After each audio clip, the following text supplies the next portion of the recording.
You are listening to the Knightline Sports Network, brought to you by Travis Dever and the Dever team, 386-690-1636.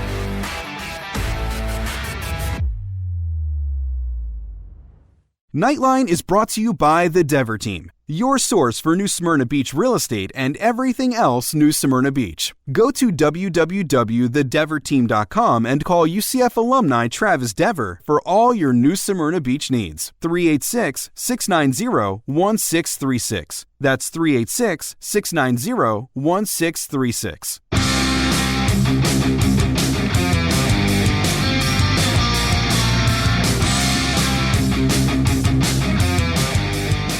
Welcome to UCF Knightline, your source for UCF sports and former player information.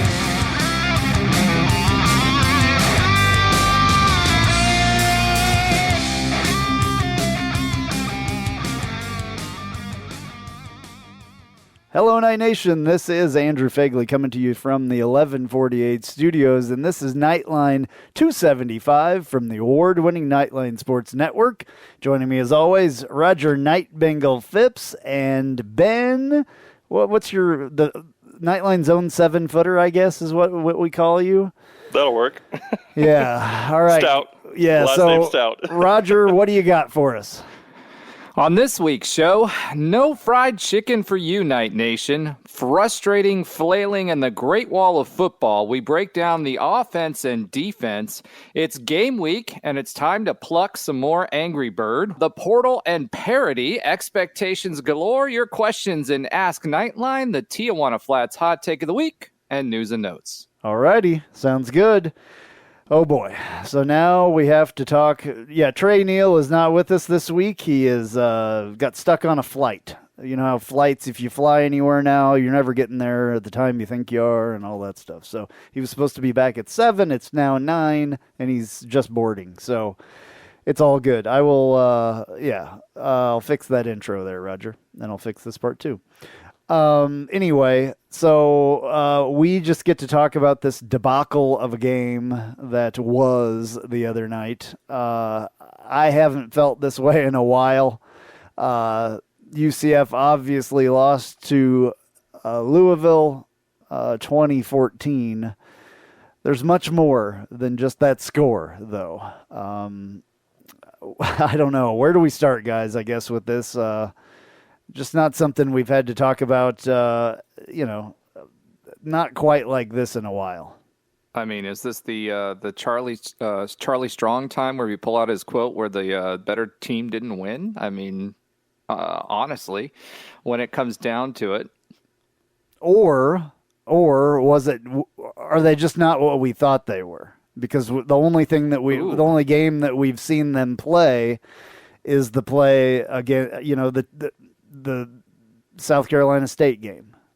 So, well, they definitely weren't who we thought they were. We were superior, in every facet of the game against South Carolina State, and we should have been. They're a FCS team. We're not. We're going to the Big 12 next year, and then we play a team that is of the competition that we're going to be playing week in and week out. In conference, and we lay an egg like this. I'm telling you right now, if we do what we did on Friday night next year, it's going to be bad. It's going to be bad for probably a couple of years if we play like that in the Big 12. So it's going to be ugly if this is what we got. Well, yeah, it's certainly wasn't fun. It was, I mean, after the first quarter, really, first minute of the second quarter, just, we thought we were rolling there. We scored two touchdowns on our first 3 drives. We were moving the ball well, especially in the running game. And it just seemed like Louisville made adjustments on their defensive side of the ball to stop our, just kind of bottle up our running game, especially at the quarterback, as far as using JRP's legs and trying to limit him there. for all the preparation and all the worry that we had of our defense versus Malik Cunningham, certainly it seemed like, they had the same concerns about John Rice Plumlee and his legs, and they made adjustments to stop that and force him to pass the ball in tight windows. And unfortunately, I think the most outside of the penalties, which were by far the biggest concern that I had watching this game and moving forward, is we've now had two looks at two games where we've had very, very troubling penalties, and they continue to happen. And so that's got to be fixed. But outside of penalties, I think my biggest concern watching this game was the lack of offensive adjustments that we made as a team. We allowed Louisville's defense to just kind of dictate what we did on offense from after the third drive that we had of the game. I mean, I think the stat was something like 9 straight, or of the next, after we scored our second touchdown, I believe it was 9 straight drives by UCF where we had a 1 missed field goal, which we can talk about, and then 8 punts, and that's just unacceptable with the talent that we have on offense. And I understand we had some injuries, which seems to be the case every time we play Louisville. But man, we got to clean up some things on offense, especially. Yeah, John Rice Plumlee, 16 of 34 for 131 yards, 1 interception, 4 sacks. His longest pass was 25 yards. Although, and I try to put a positive thing in with all this, he did run for a net of 83 yards, 98 yards, and then he lost 15 in there, averaged 4.9 a run. So we had 224 net. If you're doing the net thing, I know Roger's on here, so I have to be careful with these stats. The net rushing total 208, 224. But then 16 yards of losses, 15 of them being from Plumlee, 208 yards rushing, 131 yards passing. That's not very good. So a few things, and Andrew, you'll gladly note the stats that I'm using are UCF's net stats. So anything you'll see from me on here is the UCF net stats. A few things to note that kind of jumped out at me, because I watched this game from the stands, number one, right? And to start with, and I watched the game, and when we got into the third quarter, it was all I saw was a bunch of guys crowding the box. That was the adjustment that was made by Louisville. So then I went back and watched. Not rocket science to do that, by the way. Not rocket science.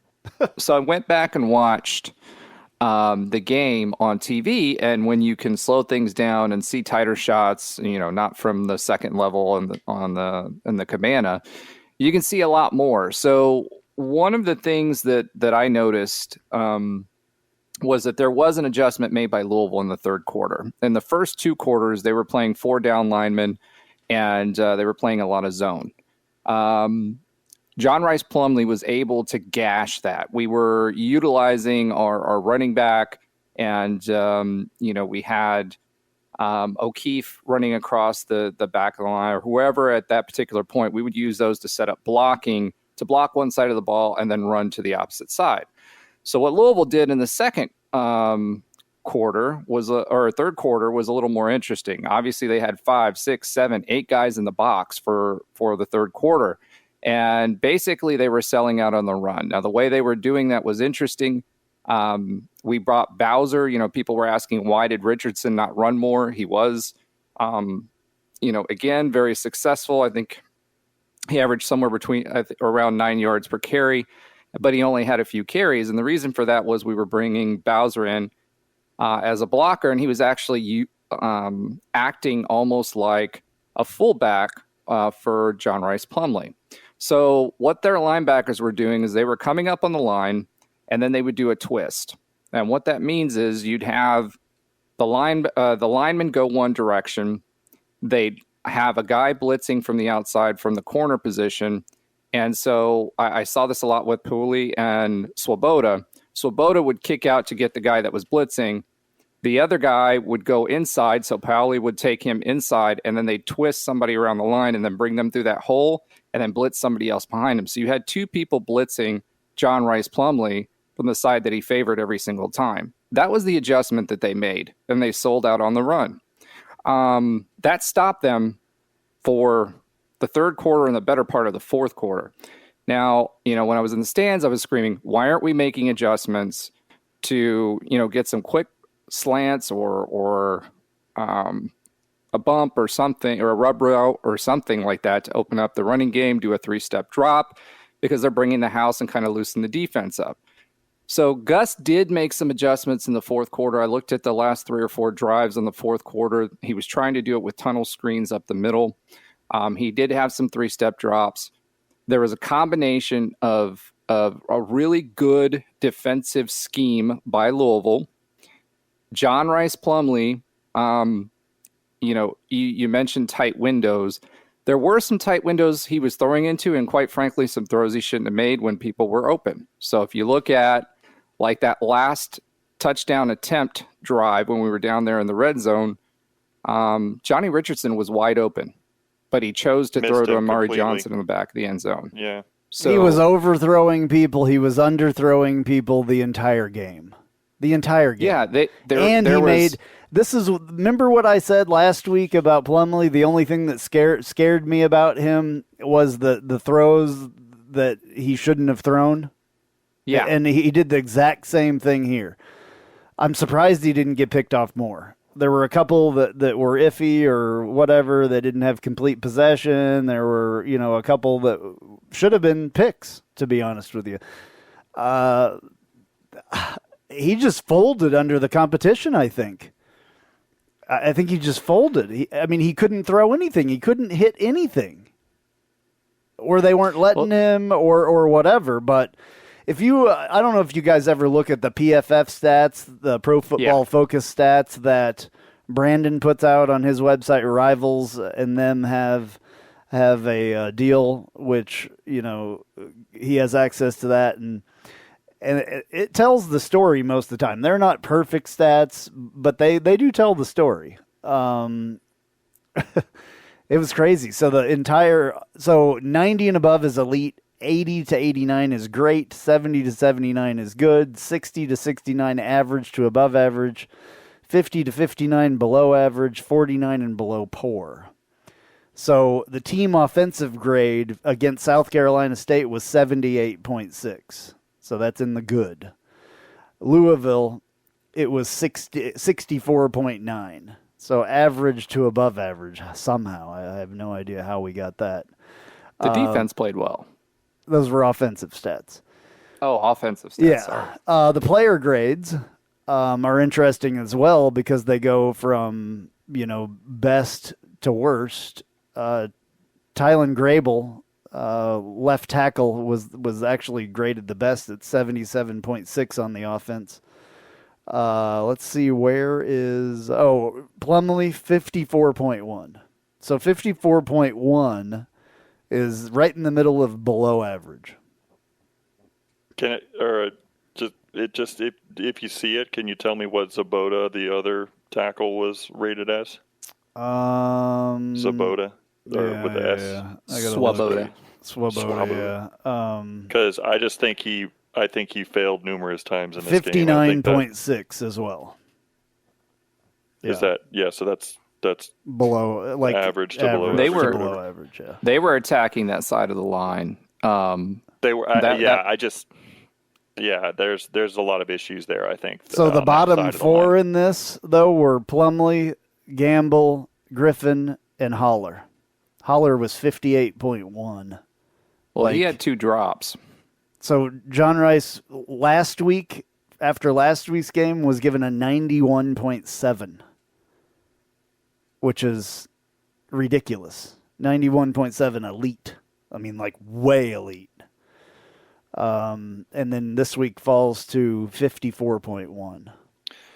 So I'm wondering just if we're underrating just how important an athlete like Ryan O'Keefe is to this offense. I mean, I think they lost a ton when O'Keefe left that game and, couldn't return. We have so many weapons on offense. We have so much talent on offense that we kind of overlook the importance of a high-level talent like him. And I think they lost a lot of their game plan, unfortunately, when he came out. You mentioned, too, about Johnny Richardson not being able to use a dynamic player like that because they felt like, they needed Bowser in there for more of the blocking ability as well. And it was just, I just think I hate to say it, but I just think we got out game planned as far as their defense versus our offense. We got out coached on that side of the ball, like we did. We absolutely did. Now, I would disagree with this, actually. I don't know if we got out coached. I know Gus has taken a lot from people this week, and I've seen it immediately starts after UCF doesn't play good. Gus, the 1 year honeymoon is over. Gus needs to be I'm not fired. trying to go that far by any means. No, I know, but this is how far our fans go, though. And that I've many times over the years said that this is stupid, and how people react, and people are emotional and everything else. You can't look at a bad game and it's 100% Gus Malzahn's fault. It's not 100% Gus Malzahn's fault. Because there's players out there on the field. I believe there's 11. There's execution for sure. I think though, I think Ben was like getting onto something there. For example, Kamora Gamble did not see the field in the second half really, and he's a passing threat for us, right? The reason for that was because Hollers knows our game plan a lot better and blocks better. However, he also had 2 drop passes. He also had one thrown at his feet. Well, so that didn't help when one was thrown to him. No, but he had 2 drop passes, and I'm not talking about that one. 2 of them that were catchable catches. But the end of the day, what my point is with saying that is, to your point, Ben, with O'Keefe out, Kobe Hudson's out, you had Xavier Townsend, who had that one big drop, unfortunately, was thrown a little behind him, but it was catchable, went right through his hands. And you had one big play threat out there, which was our transfer from Alabama, and that was it, right? Baker. So what you saw them do was to be able to focus Jarvis Brownlee, who was a UCF recruit, on him, and that defensive back core did not have to cover as many threats as what they normally did. So you're 100% right. That did impact us. Our top 2 wide receivers were out. However, to Andrew's point, John Rice Plumlee, there was a lot of miscommunication going on. There were a couple of passes where he should have thrown the receiver, thrown a touch pass to catch the receiver in stride instead of slowing them down, allowing the defense to catch up to him. And with Baker specifically, there were 2 where John Rice was looking to throw the ball inside versus outside, and he was looking for outside versus inside, etc. So there was some definite miscommunication going out there. There were some drop balls. John Rice Plumlee missed some wide open people where he should have went to that receiver as opposed to the one that he went to. And to your point, Andrew, he did that last week a few times where he threw into double coverage, etc. And there were opportunities for us to win this game up and down the field in spite of the penalties, in spite of everything else, and we just missed them. John Rice Plumlee thinks he's a good quarterback.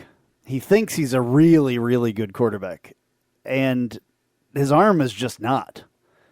Especially throwing into the double coverage.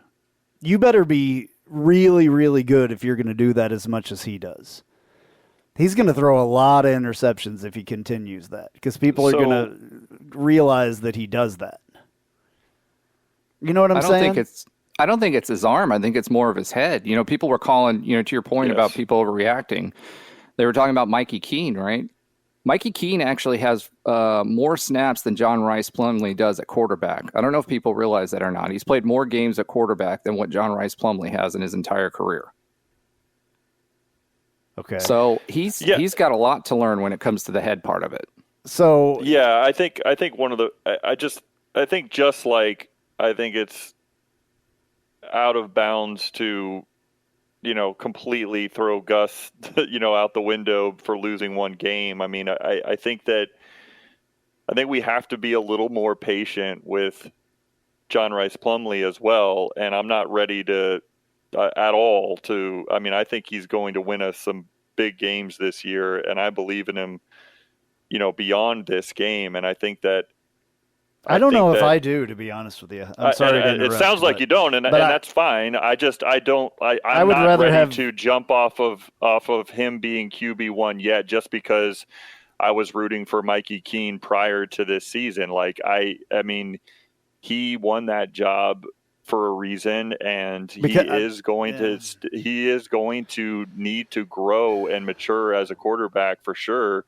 And he has to show some things quick. He has to do these things fast. I mean, I think probably the one that I can recall is probably I believe it was to Javon Baker. It was a crossing, route that he threw behind him, that if he would have only just threw it, 5 yards in front of him, like I remember KZ. I mean, obviously we can't compare the prior quarterbacks as much, but it's just because there were certain ones that were so good at this, but just if he puts a little air underneath it and just throws in front of him, it's like he's off to the races for a touchdown. I think that was I think that occurred in the third quarter, but I'm not 100% sure. And I'm sure that's a lot probably of things that he needs to clean up. I'm sure that's probably what won him the job, is his legs. I mean, because he can run. I mean, there's no doubt about that. You can't take that away from him. He can run, but is he a better passer than Mikey Keene towards the end of the year, as far as like the bowl game?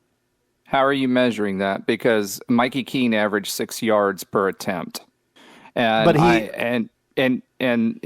the headspace perspective, Andrew, we played a lot more conservative last year than we did this year, right? So we've only played 2 games. We've played that much more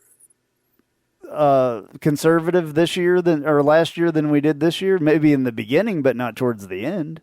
I think we did during the end too. I mean, we had one wide receiver at the end. I mean, what did we have this time? And at Baker the end in the middle of this game, we had one wide receiver as well, or we didn't have the one that we had during the bowl game that made such an impact.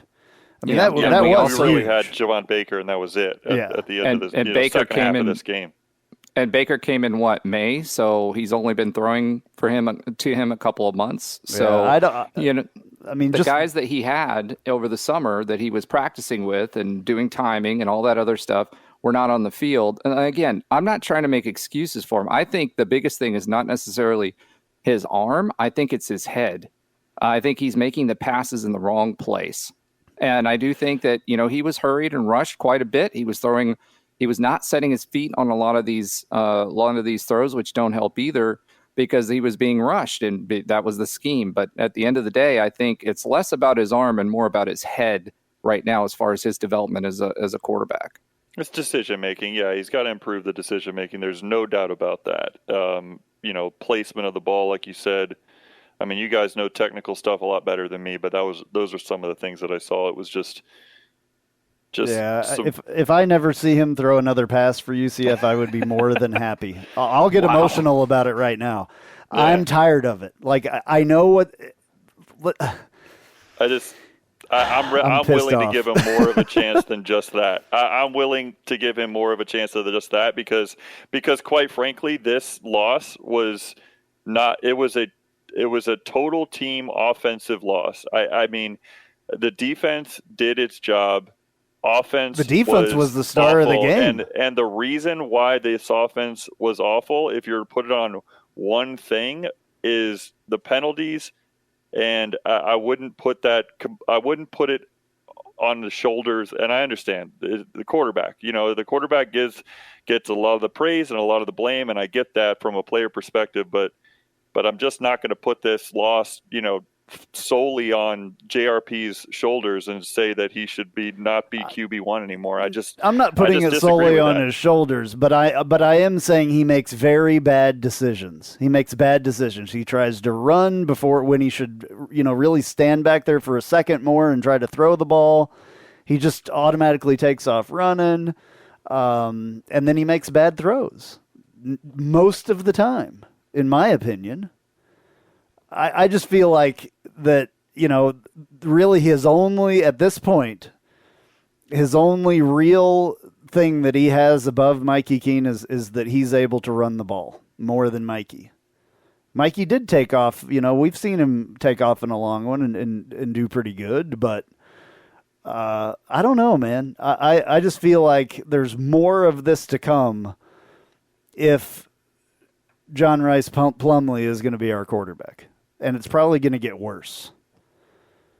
So I think we've got to get our playmakers back on offense, well, and we have got to get our offensive line. Have we heard anything on 4?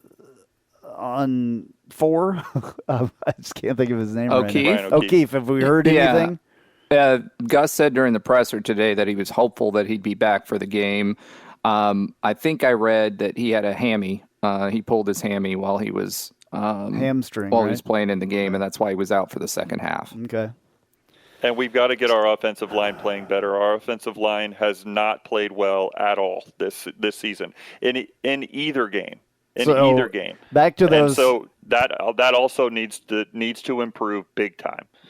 Yeah. Just while you're on that, back to the PFF scores. Paoli in pass blocking. Guess what he was rated?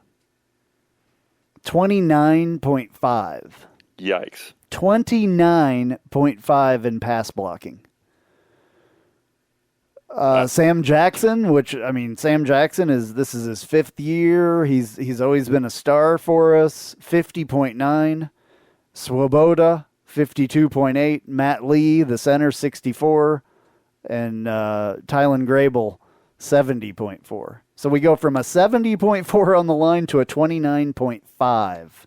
Well, they were attacking that side of the line, though. I mean, the defense was doing that on purpose. If you watch the game and how what they were doing, they were specifically attacking the gap between Paoli and Swoboda. They would pull Swoboda with the blitzer. Paoli would pull inside. When he pulled inside, it had a huge gap, and they had one guy twisting and then another guy following. That's what they did all of third quarter. I would too I would too. I mean, they couldn't handle it. I would attack those two as well. He also was the worst on the run blocking side of it as well. Sam Jackson was the highest, 78.2. Paoli was 63.3. John Rice Plumlee 7 or 8 guys in the box. I mean, it's going to be really hard. It's going to be really hard for 5 guys to sit there and do that. And then they brought another blitzer down from the corner or somewhere else. They sold out on the blitz, and they did it not just on third down. They did it first, second, and third down during the third quarter. If a guy is struggling that bad, though, you back him up. You double team whoever he's having trouble with. You don't just let him. It wasn't one guy. They would bring the linebackers down. And then they would twist. They'd either bring a linebacker, they'd bring 2 linebackers down. So the stats are wrong, right? So these grades are wrong. No, what I'm telling you is I don't know I don't know how they calculate those stats, whether it's just, hey, this is the guy that should have been his assignment or whatever, or just that people were getting in there. But if you got 7 to 8, people in the box, you've only got 5 guys that are attacking the one side that JRP would continuously roll to. In the first half, he went to the near side of the TV. I don't know which side that is. I think that's the Cabana side. And then the second half, that's the side that they were trying to take away because he kept rolling to that side. They took it away.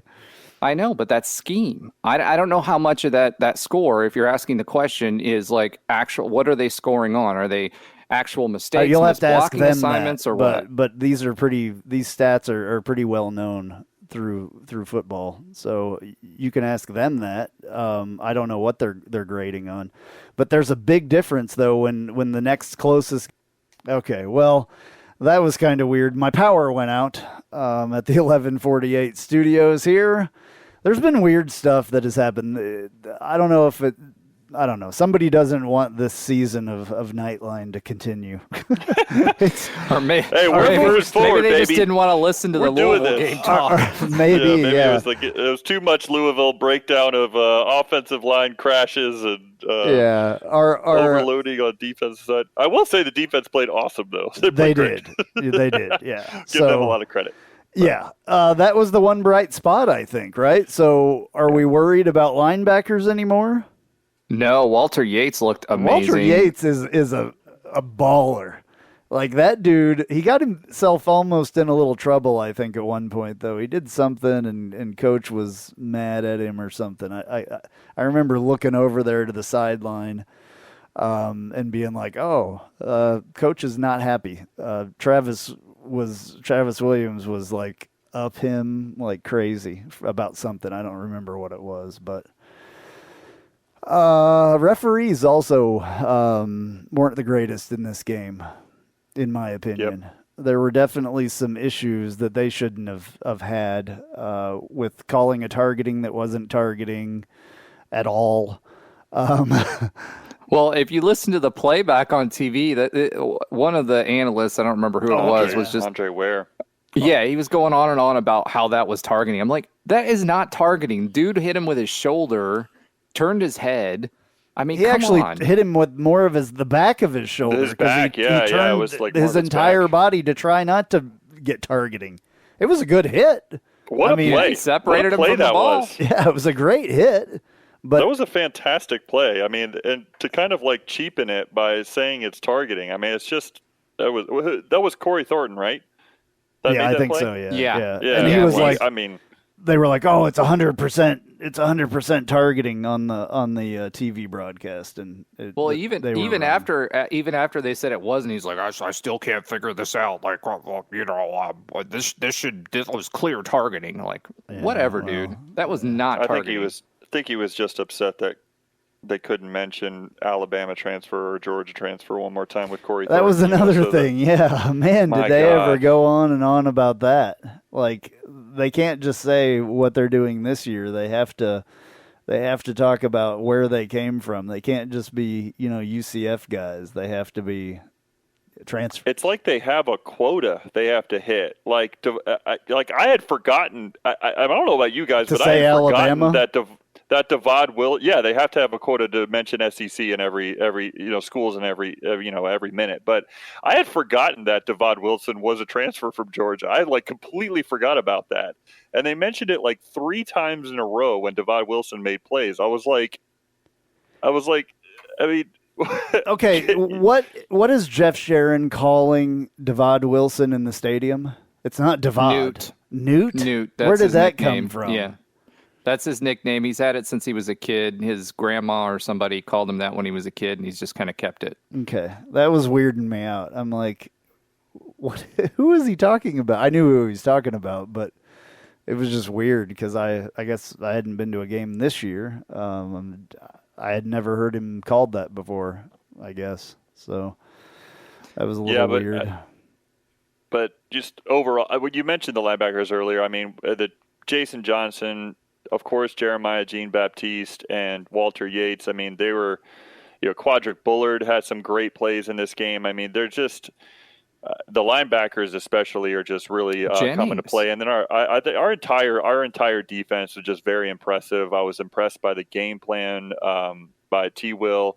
I think at the end, I think our defense was just on the field a little bit too much to be able to contain Malik Cunningham for that long. It was just we got a little worn down towards the end, but that's not speaking to, in my opinion, not speaking to any conditioning or any type of athletic shape our defenders are in. I just think they were on the field for a while, and it's hard to put a cap on Malik, a player like Malik Cunningham for that long. But I think overall, we want to talk about bright spots. I think I just give it to the entire defense. I think they played well enough for us to win this game. Well, if you look at the stats, the guy to give the most kudos to would be Jason Johnson. with 9 solo tackles, 12 total tackles. Another great transfer pickup out of the portal, right? I mean, FCS, I believe. Yeah, Yep. FCS. He's the guy that came from Eastern Illinois. Eastern Illinois, yeah. Jeremiah Jean-Baptiste as well with 7 total tackles, no assists, so he got all of his solo. Josh Salazar with 5, Quadric Bullard with 4, total tackles 5 for him, 4 solos. Forced fumble by Quadric Bullard as well, a breakup by Quadric Bullard. Say that 5 times fast. Quadric Bullard as well. Sacks by Josh Salazar and Tremont Morris Brash. So 2 sacks. Montalvo was pretty disruptive as well, especially in the first half. His name was called at least 3 or 4 times in the first half. So Montalvo, Salazar. Go ahead. I'm sorry. I was just going to quickly say, just because I believe he's from the Louisville area, I believe it was something that he really was looking forward to in this game, because he didn't quite get a chance to show out last year. Ricky Barber is a guy that, in my opinion, kind of stood out watching the game on TV. I thought he had some really good pressure on the interior there, even with Malik Cunningham when he was trying to run. I think Ricky Barber really showed out well on the defensive line also. 4 tackles for him, half a tackle for loss. So he split one with Tremont 2 Morris QB Brash, hurries, though. He put some pressure on the QB as well. Yeah, yep. 2 QB hurries. Him and Josh Salazar and Matthew Alexander. No idea who he is. Had one as well. To me, it was, what really impressed me, and I hate to say this about, going back to Yates, but his responsibility was setting the edge. And early on, Malik Cunningham was getting out around outside of the edge, right? And I would see him run to the edge, but he wouldn't overrun the edge. So he kept him inside. And there were several times where he just leaned into the left when Malik Cunningham went inside and tried to cut inside, and he stopped him at the line of scrimmage. So, to me, that showed more discipline and ability when I was watching all of these guys. The other thing about the defense that really got that I think they did really well is they pushed Malik Cunningham to the boundary. We talked about that last week. They got pressure on him. They started getting him to go to the boundary opposite his throwing, the way that he wanted to throw and the way he wanted to roll. So they started pushing in the boundary and contained him. So I think they did a good job outside of that 147-yard TD. But if you look at the stats overall for both teams, they're relatively similar. The only thing that really is a big is a big difference is actually passing yardage. And, obviously that one touchdown, we mentioned it earlier, there were 2 touchdowns that were called back for holding that, quite frankly, they were away from the ball. There were ticky-tack fouls. Gus even mentioned it during his interview today that it's like, why would you even call that, especially on difference-making plays? So that's 28 points that were taken off the board by ticky-tack holding calls. So, Louisville was called for stuff too, but not in anything that was that important to the play. I'm sure you could have found a holding call in that Malik Cunningham run as well. Yeah. I think to sum it up, there was just, this game was kind of a perfect storm of lost momentum after the beginning of the second quarter. It seemed like every time we got close to making a play or had the opportunity to make a play to kind of keep or even kind of try to build momentum on our side, it just, something went wrong. It was just I don't know, it was in a little bit different way. It was just kind of a little bit of the ghost of what happened last year. It's just a weird game. And then just one last thing I want to kind of talk about on this game, and I think that all of us kind of agree on this point from just the group text that we have during these games. It's I guess I was a little surprised. I think I saw all of the press conference for Gus Malzahn today, but was he asked about the kicking at all? Was he asked about Obarski at all? He was in the post game press. Post game, yeah. And Trace asked him again. He basically said, are we going to see our Obarski again? And Gus basically said he did really well in the off-season camp. He made that kick 9 out of 10 times. And then he said, we're going to have some competition this week, and we'll see. So not a glowing review for Obarski. He basically was justifying why he was in there, and then said, hey, we're going to have a kicking competition this week, and did not commit to him as the kicker for this week. They need to bring a couple soccer players over, maybe. Well, I mean, I don't know. I mean, we've got 2 other kickers that I think, can be a part of that competition. It's concerning they didn't win the competition during camp, but over Obarski. But to me, it's like, I don't know. Obarski is always. I'm sorry. Go ahead. I apologize. I just want to quickly say, to me, I don't. He has proven in the games that he's not a game time kicker, and to me, I don't want to be too hard on the kid, but it just feels like I don't care what he does in practice at this point. Like I want to see another UCF kicker get a shot at that field goal in a game. Like I just, at the very least, we need to, the next field goal attempt has to be from Riker Casey or Colton Boomer at this point, just to see how they do in a game situation. Because again, I hate to say it, but Obarski has proven that in a game, he is not fully capable to make a kick. I mean, yeah, that was the 2 kicks this year, and they've both been very, very wide. Straight. Yeah. Yeah, they kicked straight. That's one of the things that that's what I was gonna butt in there and say earlier was, we heard all about him when he first got here, and how he went to all these camps and kicked 70-yard field goals and all this crap. That's in those competitions where nobody's like running towards your face. White line syndrome, man. Yeah. I mean, some people, when they walk across those white lines, they just cannot do it, and I just feel like he can't. Yeah, it's weird. It's weird with him. Well, we've got you mentioned Casey. He was hurt in the off season and didn't kick as much.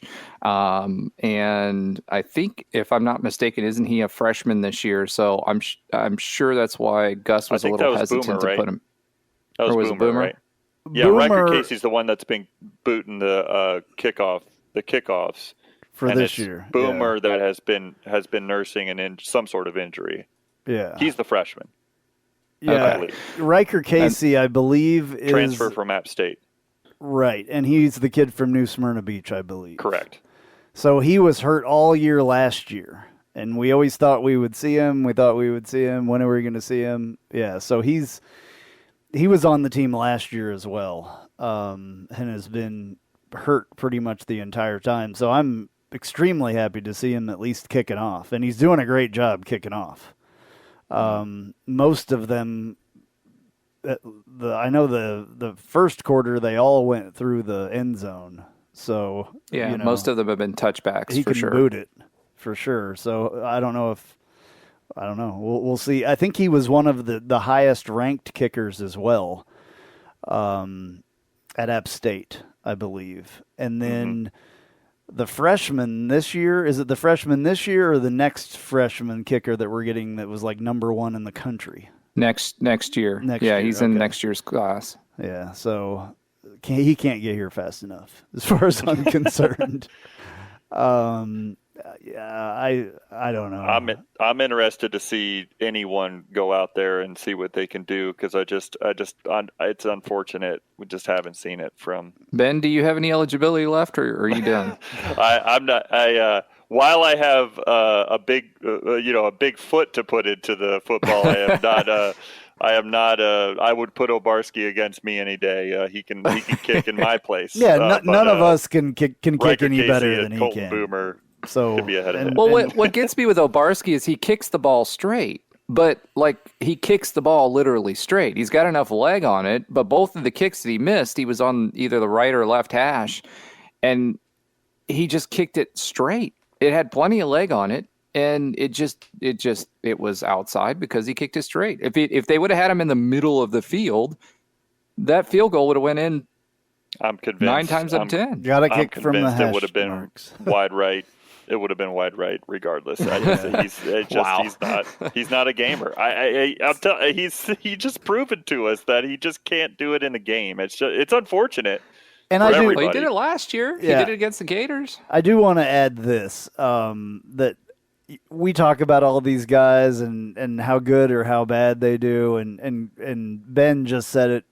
He's not gonna. Orbowski's gonna do a lot better than him kicking out there, and we can't throw like Plumlee. Yes. He's gonna outthrow us. Obviously, the far majority of the time we may get lucky with 1 or 2. So we're not any better than any of these guys. We're not saying that. We're just doing a little bit of analysis. And this is more of the emotional side of analysis. And I think that we've all talked to, each other and other people that are UCF fans, and we've read Twitter. Twatter? Twatter. I like that better. That's like the British version of Twitter. It's Twatter. Twatter. I saw him on Twitter. Anyway. That's great. I love it. I think that's what we should call it from now on. Twatter. You could use another term. Yeah, I know, but anyway. we aren't there. We'll keep it PG. So, yeah. It is what it is. I fully realize that. Like, I just want everybody to know. I want everybody to be clear on that. We're UCF fans through and through, right? Yeah. Like, so we're yes. This, of course, a lot of this is the emotions that you experience. Now, basketball, you may have something on some. No, well, shoot, even those, but yeah, no, definitely. I know that game a little bit better, but by the same token, it's just I mean, we're emotional after a loss. Certainly, I mean, we want these guys to succeed. Gus knows a lot. He's forgotten a lot or more about football than I'll ever know. That's for sure. So if he sticks with Obarski, then I'll just obviously I'll be hoping and praying that things turn around. But these 2 kicks that he's gotten now, granted it's only been 2 in these first 2 games, have just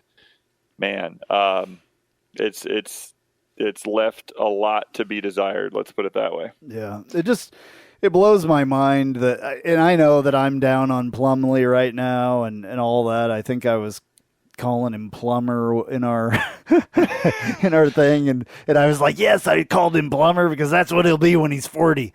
Yeah. But that is what you said. That is what I said. Yeah, I was trying to be funny, but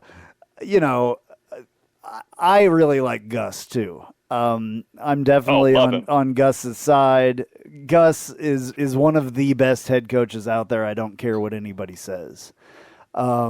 Yes, he had his issues at the end at Auburn there and all that stuff, but I wouldn't want anybody as a head coach more. Maybe Nick Saban, but I don't even know if I would want Nick Saban, to be honest with you, with some of the stuff that you hear from him. Speaking of head coaches, there has been some things. No, there's been some things said on Twitter. What was it? Twatter? Twatter, yeah, whatever I was calling it earlier. I said the one that I didn't want to say, but anyway. I'm dying over here. I didn't mean to say it like I'm thinking that. about this. There's another one that some Cincinnati guys said tweets that was really, really bad. I'll tell you guys that one off the show. But there was a Cincinnati YouTube that they said instead of tweets, they started that with a different sound, and it was like, oh my god, yeah, it's so easy, but it's so funny. I honestly didn't. I couldn't remember what we were calling it, but anyway. People were talking. Nebraska. Yeah, the guy at Nebraska finally lost his job, and they were talking about, Scott Frost is available. He's available. Oh my god. Let's get him now. Like, seriously, people, you don't get it if you're saying that. It doesn't work like that. Oh, we can have him come back he can be our offensive coordinator. No, it's not going to work like that. There's a lot of money involved, number one. He got $15 million to leave. Gus got $22.5 million or $25.5 million to leave Auburn. These payouts get bigger and bigger as we go with guys. So Yeah. No head coach is getting replaced. We're not getting Scott Frost as an offensive coordinator. I would love for them to bring back Becton if possible somehow, because Becton needs a job too. That's what I was going to ask. What are you guys' thoughts on Becton? Well, is the whole staff gone, or is just Frost gone? Frost gone for now, but I imagine they've got their interim coach is one of the promoted, assistant coaches, and I mean he needs coaches for all that stuff. So I'm assuming for now those guys all have their jobs, but Becton does need to come back in some capacity, in my opinion. I don't want to. I'd love him as a wide receivers coach. I'm just saying. Yeah, he was great. Of course, but obviously, he wants to move on, and he's probably made a good name for himself and all that stuff too. So, if he gets a job someplace else, obviously, we're not telling him not to take it. We're just, we want him back at home. So I'm sure there's one or two other guys. I would be surprised if he didn't come back. I would be surprised if he didn't come back home, to be honest with you. I mean, he's a UCF legacy too. He was here forever. I mean, you can't blame him for taking the money and going with Frost.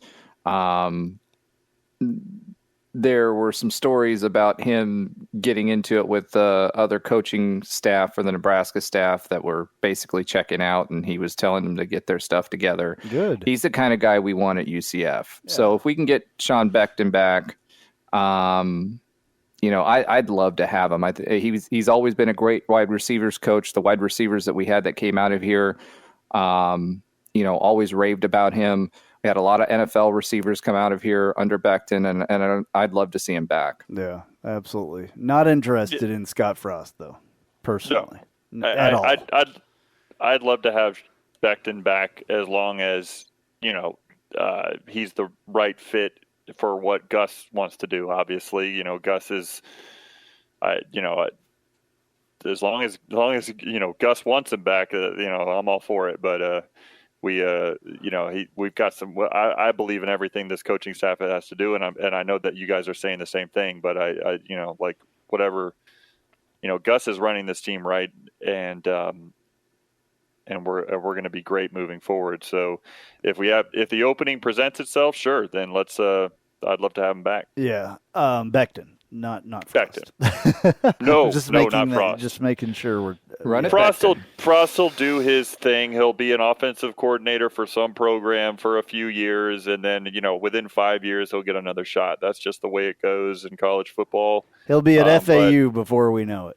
Yeah, yeah. I was actually thinking could be a USF. Yeah, could be a Cows. Oh no, kind of guy. No. We don't want him there. Well, we don't have to worry about him anymore. They're staying in the. I know. I just don't want them to be successful. I want Jeff Scott to continue to be their head coach for a very long time. I know that won't happen, but that's what I'm hoping for. Yeah. Well, I mean, he thinks he's still running Clemson over there. So, as long as he thinks he's confused at what school he's at, I don't know if it's because they're directionally confused or what, but as long as he's confused about what school he's at, I'm good with that. Yeah, that's always good. So let's do this real quick. We're 53 minutes in, believe it or not. Yeah, let's do a commercial real quick, and we'll be right back. Hey, this is Travis Dever, Kai's Real Estate, the Dever team, New Smyrna Beach. Your source for real estate and everything else, New Smyrna Beach. Proud sponsor of Knightline. Call me anytime at 386-690-1636. That's 386-690-1636. Let me show you my hometown, New Smyrna Beach, UCF's favorite beach. Go Knights and charge on. An auto accident can change your life forever. At Chad Barr Law, we are raising the bar on what to expect from your personal injury attorney. Hi, I'm Chad Barr, and I want you to know that our entire team is dedicated to providing you with the representation you deserve in your greatest time of need. If you or a loved one have been injured in an auto accident, call 407-599-9036 for a free consultation or visit chadbarlaw.com. At Chad Barr Law, our clients come to us in need and leave as family. Offices, Altamont Springs. Looking for more out of your Porsche? Look no further than Flat6Motorsports.com. They have the widest selection of aftermarket Porsche parts anywhere in the world. With over 85 product lines and in-depth expertise, Flat6Motorsports.com is your one-stop shop for any Porsche performance needs. Whether you're shopping for intakes, exhausts, suspension, or tuning, they have you covered. Flat6Motorsports.com is the premier Porsche aftermarket specialist. Check them out at Flat6Motorsports.com. I love the sound of that engine. I talk about it most of the time, I think. That is a good sounding engine. All right. So are we still going to talk about the Louisville game at all? I'd rather not. Can we move on? Can we talk about nicer things? Maybe, hopefully, this next week goes a little bit better. Yeah, I've got a nicer thing to just quickly say. I think all three of us went through what we predicted for this season, and all three of us said we're not going to go undefeated. It's really hard to go undefeated, and we that was not our expectation moving into this season. And so that's we've experienced our first loss. We've got some things, especially as we just talked about for 50 minutes, offensively and the penalty wise, that we've got to clean up. Special teams, certainly we've seen in the first two games that we got to clean up some things there, but we've got every opportunity in front of us. If there was a game to lose, it probably would have been this Louisville game because it wasn't a conference game. We've got everything in front of us in the conference. Houston just lost a nail biter there, so their shine as far as the top 25 ranking is no more, and so we've got every opportunity. Hold on there a second. Let's talk about that game for a second. Texas Tech stormed the field. Like Texas Tech, our future Big 12 mate, right? And Houston will be in the Big 12 with us. Shocked by that. Yeah, Are you kidding me right now? They stormed the field for Houston? As you know, I immediately texted you guys, and I'm like, for what? A 1-point win against Houston at home, and they beat them last year, no? And they should beat Houston. I'm pretty sure Texas Tech beat Houston last year at Houston. Yeah. And I was shocked by it. I still don't understand that whatsoever. That was kind of weird. But also, regardless, though, we still have a chance to to win the conference championship. This is not like losing to Navy last year by any means. We could be Notre Dame. Losing at home to Texas A&M. Yeah, or Texas A&M, Marshall. Man, I was so happy for them. App State and Marshall. You guys are going to hate me for this. I think I've said it before, though, and I know that the history with Marshall and UCF goes back a long ways, and there's kind of a deep hatred there. I'm a closet Marshall fan in a way, just because of what they went through and they resurrected their football program. We Are Marshall is one of my absolute favorite movies. It is a good movie. So closet, I'm kind of always rooting for them if they're not playing us. You know what I'm saying? I don't know. I'm just.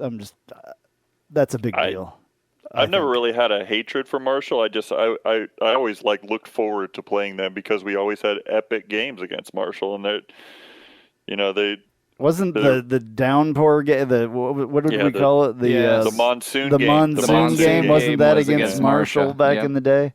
I remember. I was there. I'm still wet in certain places from that.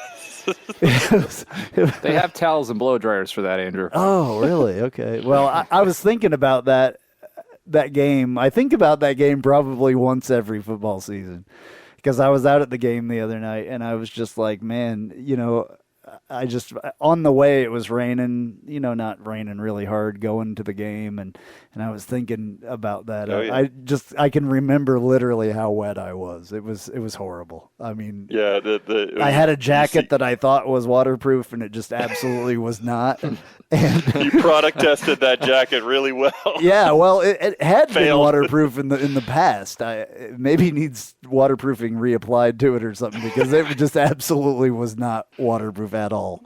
We saw the Chicago Bears game, on Sunday there. That reminds you of the monsoon game, that's for sure. Yeah, there was one I remember in Kansas City a long time ago as well, and it was against the Raiders, and I was at that game too. And it was a Chiefs-Raiders game, I believe. I may be wrong on that, but I remember vividly them showing the water running down. You know how they have little spots where, like, you can put the stadiums that are elevated where the field's a lot lower than the actual first row. They have the little gates that they have on there, where they can put stairs to it if they have to let people onto the field. The water was running out of those little gates like waterfalls. I mean, it was just pouring out of it. And I remember I was there at that game, and it was crazy. And so I was picturing that and thinking about the monsoon game the other day. Yeah. And one of the things that's crazy, and I actually was going to talk about this a little bit later in the show. Parity in college sports has been a topic that's come up recently with the transfer portal. All of those two teams, the Marshall and App State, they had fifth-year transfer quarterbacks that played for both of those teams. So, the question becomes, does the transfer portal help or hurt when it comes to that? And I think in those cases, I don't think Marshall, who, when we were competing against them, 2 and 3 stars and mostly 2 and 3 stars still, would have been able to compete with the Notre Dame. I think that might provide some of these other schools that can't compete for these higher level recruits an advantage and be able to compete a little bit better. Especially well, we're getting players like that we've never gotten before too. Yeah, I mean, it's like what we talked about, 4 and 5 stars everywhere. Yeah. I think it's a mixture of one old thing with one new thing. So the new thing you just talked about, Roger, is the transfer portal, and I agree with you. I think that is potentially creating a little bit of parity where some of these teams are less or aren't as unbeatable as they have been in the past. The second thing, the old thing, is preseason college football polls. What you see in these games in the early season are a lot of, it wasn't that, it's that Florida is really, really good this year because they beat number 7 Utah at home, and it took a last second miracle play for them to beat them. It's not that we got it wrong with Utah. So let's jump Florida. Let's move them from not rated to number 12 in the country, and let's just put Utah one spot behind them. And then the next week, Florida shows who they are, and Kentucky, waxes them. Pulls a Louisville. And they're not out of the top 25. They're still in there.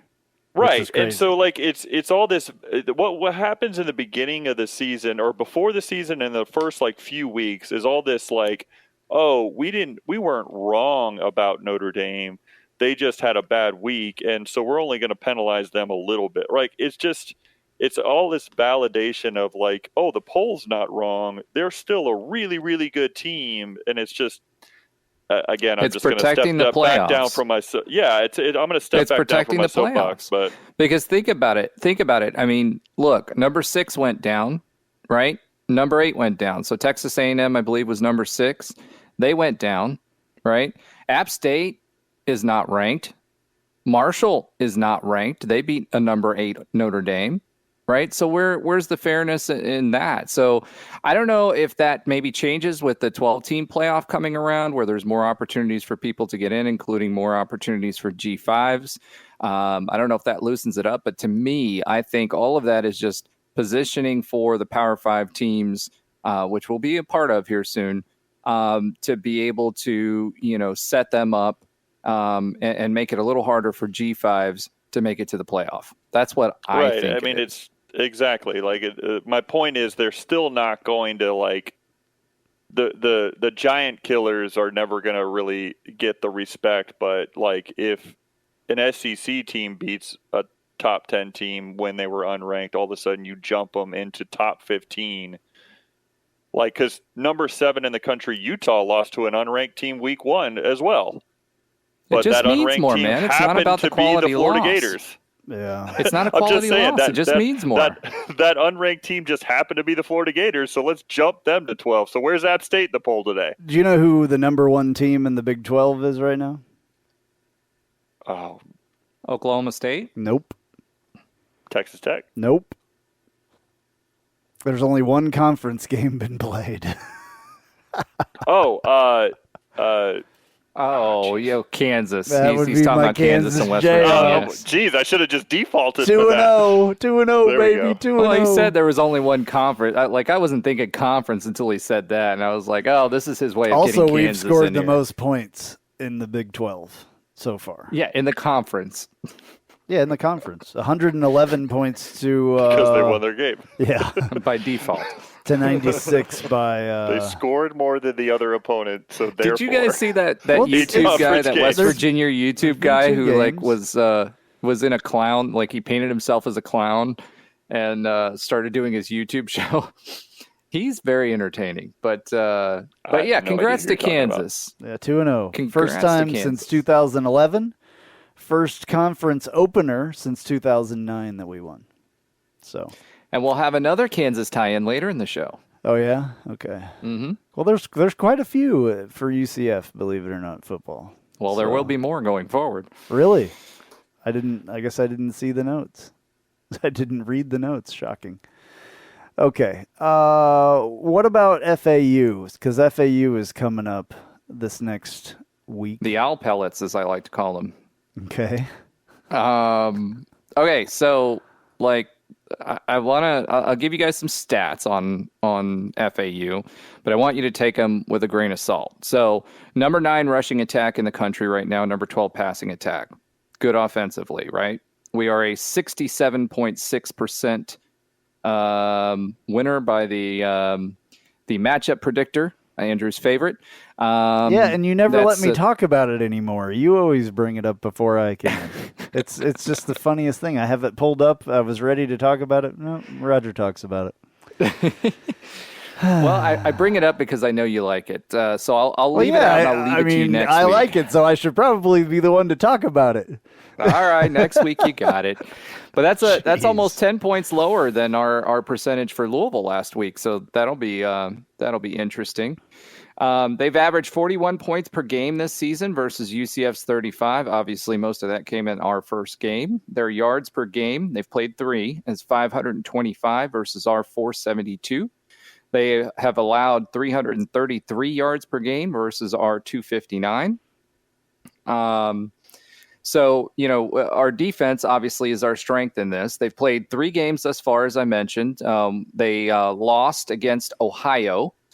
They did beat Charlotte and Southeast Louisiana. So all those stats that I mentioned, the reason I said let's put some context behind it is look who they were playing, right? And they lost against Ohio. Not Ohio State, not Cincinnati, Ohio.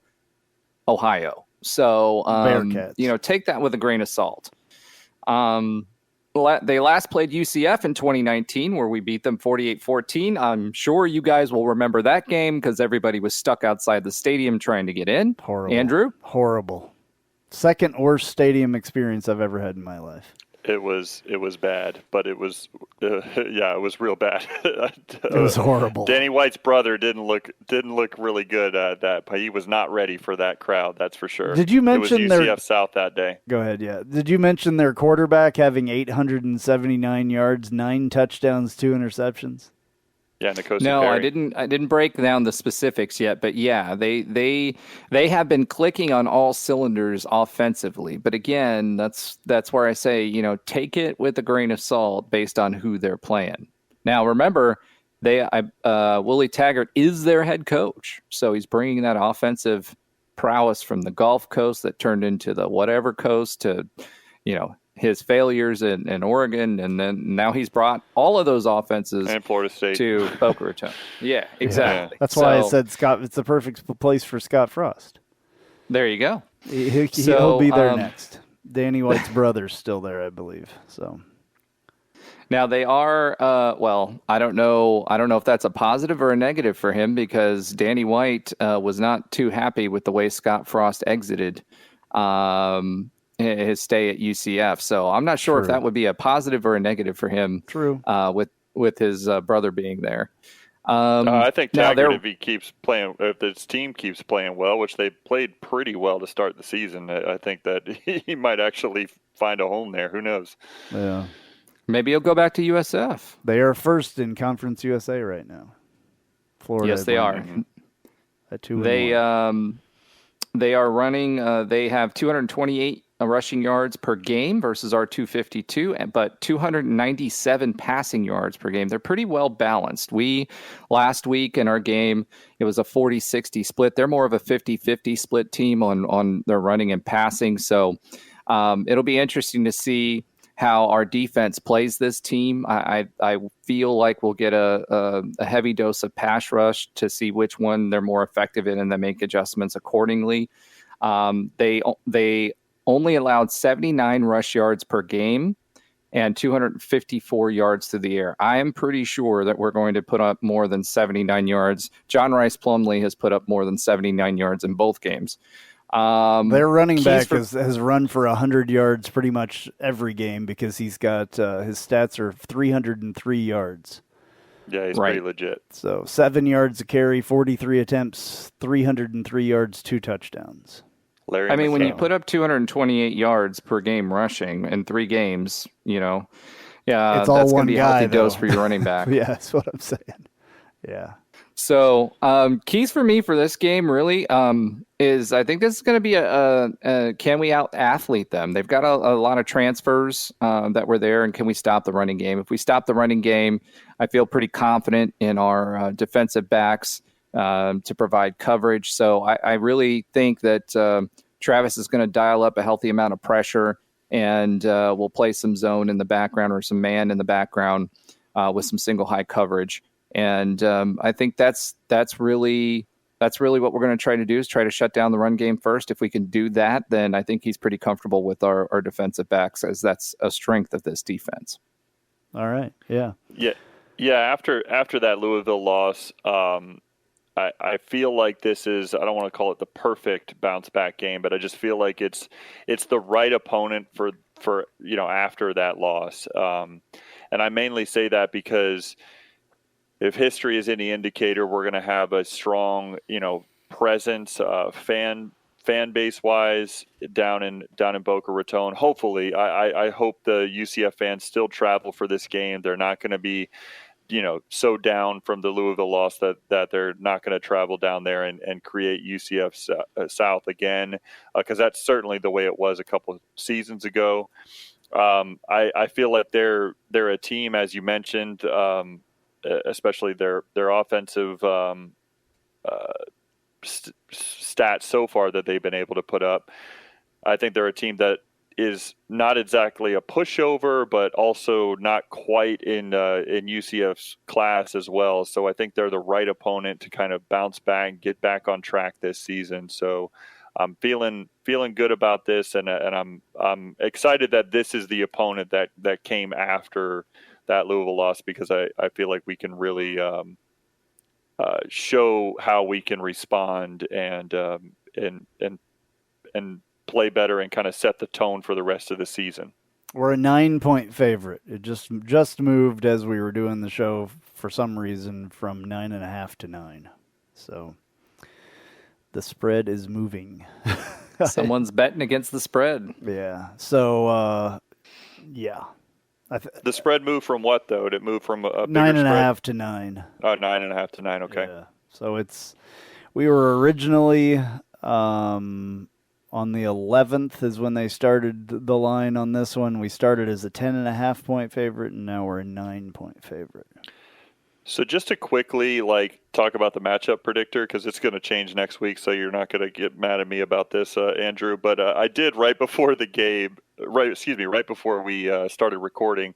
I clicked on every game the rest of this season for that matchup predictor, and only the Cincinnati and the Memphis game by a sliver. It's basically 50-50 for the Memphis game, but only those two games the rest of the year UCF is not quote-unquote favored via the matchup predictor. So the matchup predictor is not right. ESPN is still high on us. Yeah, it's not ESPN right. ESPN is still high on us, I should say. That's good. Yeah, it's not. I'm surprised. The one I keep circling this one for everybody. SMU. I know you're going to say it. I'm going to preempt you. That's the one I'm worried about. What's 60%. The matchup predictor say? Really? 60% still for 60.4% for UCF. Because we're at home or something, right? I think they're giving a lot for that home field advantage. Yeah, it's always a little bit. You always get something for home field advantage most of the time. Mm-hmm. So, they're 41 points a game to our 35. Kind of scares me a little bit, but it is their opponents. I think it'll be interesting to see what the offense does. I have a lot of confidence in this defense to shut them down. You never know. Yeah. Hopefully it'll be another, South Carolina State-ish game. I think it'll be a little bit better competition than that. But, we need to go out there and fix some things quickly and make them be apparent in this game. We need to see. The other thing, too, I kind of brought this up last week with Louisville. I mean, they saw our offense, or a lot of similar offense to what we ran. I mean, they even ran an option play. I don't know if you guys saw that, or not an option. What does Navy run? Triple option. Triple option. They even ran a triple option play against us. Louisville did in that game. So, I think that Louisville saw or was used to what we were going to run, or at least a variation of it. So I think they were better prepared than most. It's like when we try to play Navy, right? They're completely different. And every year we have special practices. Scott Frost ran it one year, to try to get ready for that game. So this may have been a perfect storm with Louisville too. Yeah. Well, I'm just glad that it's over. that game. That kind of dovetails into the next thing I was going to talk about is what are expectations going forward? I mean, has this changed for you? I mean, everybody else I've seen a lot of people jumping off of very tall bridges. But what does that look like for the season? The bowl? What do you think? Does it affect our competitiveness in the Big 12? Gus? I mean, I even saw people tearing down Terry Mohanger. So, from your guys' seat, let's run through that real quick. I mean, does it change your season expectations after this game? Ben, go ahead. I think the two concerns I talked about, in the Louisville game, one of those being the penalties is certainly on my mind as one that we got to correct, and I think that we got to stay healthy and get more in sync on offense. And I believe that we're going to clean up both of those things. So short answer after that is no. It doesn't change my expectations for this season. My expectations were not to be undefeated this year. My expectations were to compete and be in the conference championship game, and hopeful that we would win that game, and that those opportunities are still ahead of us. And I believe those opportunities being ahead of us are not ones that we can achieve. I believe that we can still achieve those goals this season if those are our team goals for the year. Yeah. So I'm concerned, but it is not. It has not stifled my optimism to what this team can do this season. All right. So for me, the ultimate goal is still attainable. with the conference championship and winning a bowl game. That's, in my opinion, that's the most important thing. So obviously that's still attainable. I feel like if we don't get this offense thing figured out fairly quickly, though, it could really bite us, especially the offensive line, because in both games they haven't played great. We were complaining about them last week, just like we're complaining about them this week. So that really, really has to change, and I think that is what I don't know what it's going to take.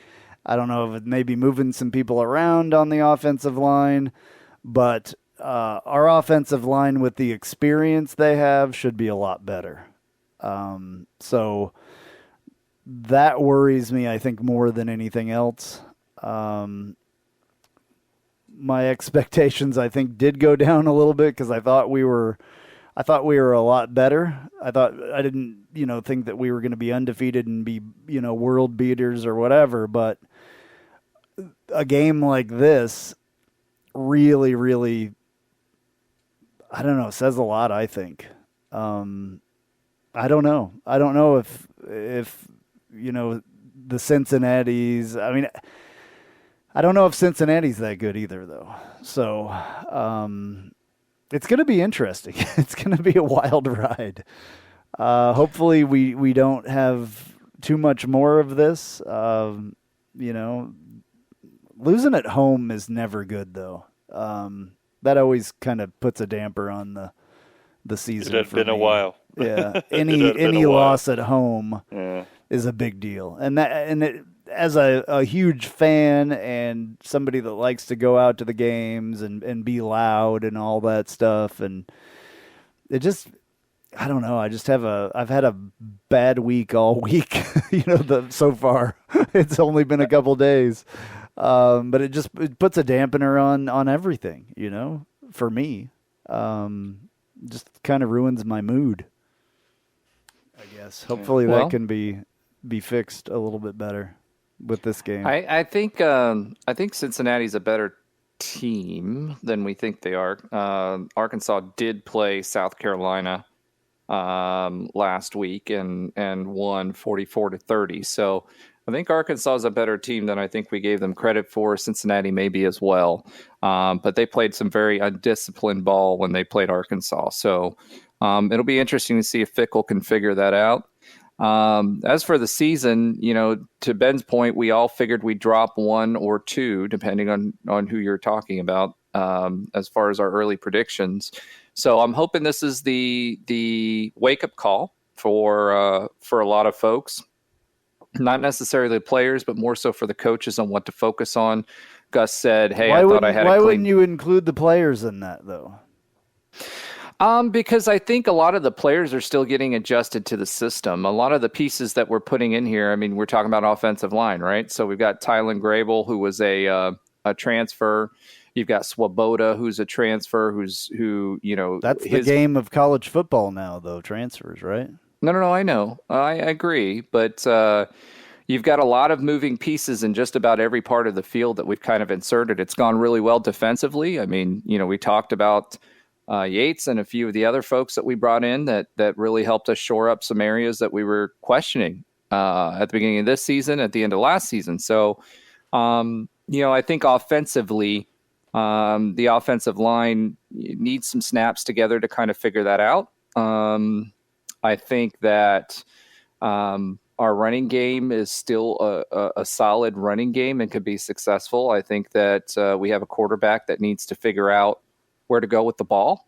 And I think some of that, we all have a tendency to think of him because he came from another Power 5 school and was a quarterback there, that he has all this experience, but he really doesn't. So I'm hoping to see some steps forward. Gus has been very clear that he wasn't even thinking about putting anybody else in. So we're going to ride with JRP. So I'm hoping to see him get better for now.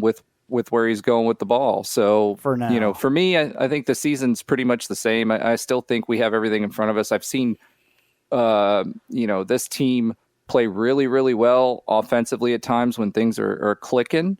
I think with the wide receivers that we have some raw talent, but getting them within the system and getting them blocking better, especially on screens, is going to be something I'm going to be looking for. So that's why I really lean more on the coaches and hope they tighten up. But the penalties are another thing. Gus said it today, at his press conference. I thought we had that nailed down, but we didn't. I mean, we had 2 unnecessary roughness plays in this game.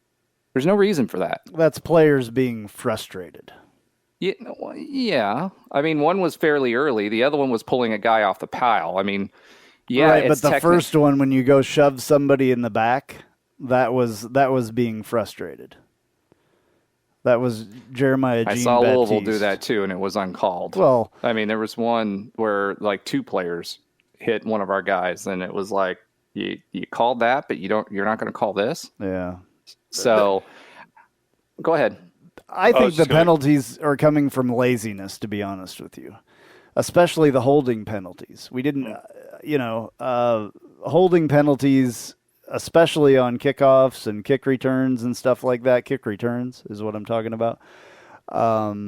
That is, you've got to be able to be confident in your job and go out there and do it. You know what I'm saying? It's not just, I just think that's being lazy and you're holding your guy, and if you're cheating, be better at it, I guess. That's the whole deal. Well, the thing that gets me is it's away from the play, especially on the return game. Every time that you see it, it's away from the play. It's like unnecessary, right? Trey talked about it last week too. It's like, you've got a few seconds that you're going to hold on to your guy and you're going to let him go. We've got guys that are shifty enough that's fast. That 3 seconds or 4 seconds is fast enough for them to find their crease and go. So, be cognizant of that. I think maybe that's more discipline on that. To your point, lazy or discipline, same thing, right? And that's the coaching staff. Hey, make sure. Go ahead. I don't necessarily think that's the coaching staff, though. That's players being lazy, right? Players win games and lose games way more than the head coach does, in my opinion. I mean, we've gone through this before, I think. I mean, I've talked about it's the player's responsibility much more than the head coach's responsibility with what happens on the field. Yeah, I think coaches, and Gus Malzahn did it today in his press conference, which is what head coaches should do, is take responsibility for undisciplined plays. I mean, you call it lazy, undisciplined is another word. I think they're pretty synonymous here, is the undisciplined action of our players. Head coaches especially take the responsibility of that, because you could argue it's a culture thing. We're undisciplined because we're not, preaching to be perfect in practice and all that. But I agree with you to the point of the execution comes down to the players, and execution is, being disciplined is part of that execution. I think where this past game, and golly, I can't wait to stop talking about Louisville, but I think this past game, what concerned me was, and far be it for me to say I'm just a fan, I'm just a football fan, but what concerned me is the play calling after those first couple of drives just seemed a little predictable. When you lose a talent like Ryan O'Keefe, but you kind of try to replace him with we all see Xavier Townsend and see that his future is bright. But I think the type of screenplays that we use, wide receiver screenplays that we use with Xavier Townsend, particularly on third down, I think we just kind of try to plug him in there in that Ryan O'Keefe exciting player role, and he's just not quite there yet. And that's not his fault. It's just to become as electric as Ryan O'Keefe, it takes a little bit of college experience, and I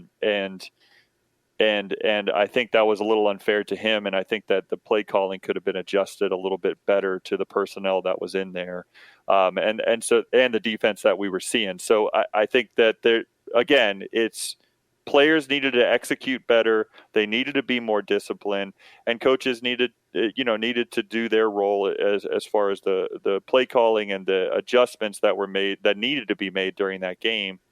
and that just didn't quite work out for us. But all of those things, I think, I'm confident that our players and coaches can correct moving forward.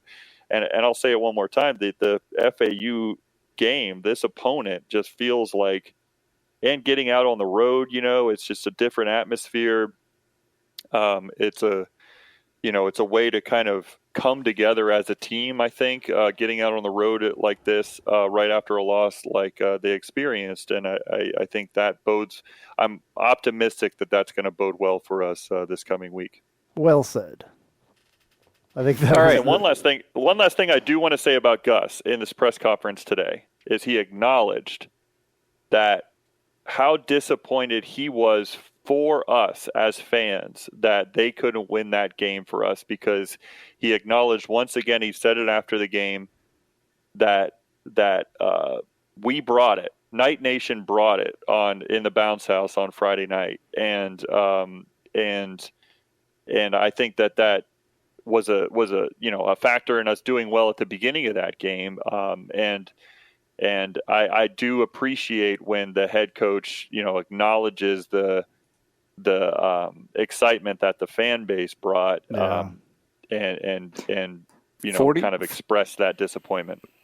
44,412, which is 100.47% of capacity officially from the attendance. That puts us at 99.79% for the season. I saw a lot of comments about people saying, that we didn't bring it this week. And I was there and it was loud in the stadium, but it's a good indicator too when you watch it back on replay.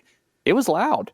For the vast majority of that game, it was loud. And there were a few miscues that you see Louisville had and some false starts as well that seemed to be a byproduct of that. So, for all those Cabana haters out there, most of the Cabana looked like they were in their seats, myself included this game. And it seemed loud. And then the commentators said it multiple times on the broadcast. They were like, it's really, really loud in here. They're really, really bringing, probably 6 or 7 times during the game. So shout out to Knight Nation this week, because I think, you guys really brought it. And, there were some people questioning whether it makes a difference. It 100% makes a difference. And Andrew, can probably speak to this too, as a former player. I think it makes a difference for, obviously making it harder on the offense to be able to communicate.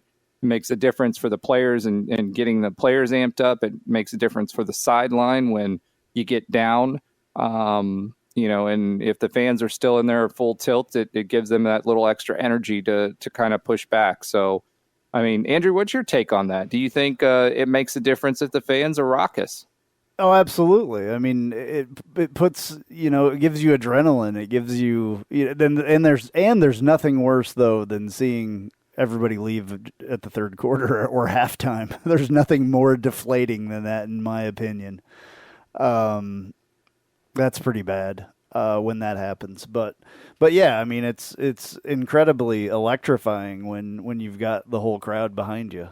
There's nothing like it that rock stars will tell you the same thing, hearing that crowd when you go out there, and start playing your concert, all that stuff, whatever, that's what I think every little kid's dream is, to be a football player or a basketball player and have the crowd roaring when they step on the field or on the court. You know what I'm saying? Oh yeah. And it just puts, a little bit of extra spice in the blood when that happens, I guess. Adrenaline. And I think, again, going out on the road at a relatively close opponent, I'm hoping that we bring that energy down south. But I hope that this team, our team, performs really well and kind of bounces back, because we've got some great opponents coming in here to our stadium at home, and we need that crowd. And so I'll make a plea with Knight Nation to keep those 99%, 100% capacity going throughout this season, and really back this team, because I think it's going to make a difference moving forward. Yeah, it always does. That's one of the things that and that's one of the other things that it's disheartening when there's a home loss because of that, because, all of us that go out there and, even the people screaming at home, watching it on TV, that's still that's still important. All of that stuff is important because I know that there's people that do that. I yell at the TV when I'm watching it on TV. Oh man, you would not. The cats. I have 4 cats, and they all go running the first time I really start screaming. My daughters were reminded pretty quick that it's football season when that game started on a Friday night. That's for sure. Because I went to the first game, I was not able to make the second game. I was not able to make that game. And Roger, to your point of how loud it was in the stadium, and rewatching it and the commentators talking about it, it really did play on TV. You could tell that the bounce house was rocking on Friday night, and so hopefully we keep that energy up. Absolutely. All right, let's do another commercial, and then we'll get back to this. I'm sure there's a lot more to talk about. If you haven't figured it out yet, I love Tijuana Flats. I would love them even if they weren't a partner with us on the Knightline Sports Network. They have all kinds of great Tex-Mex food, and it's fresh, by the way. Made to order burritos, tacos, enchiladas, chimichangas, quesadillas, bowls, nachos, and taco salads. And if you haven't tried the queso, you are completely missing out. It is the best queso that I've ever had in my life. Absolutely hands down.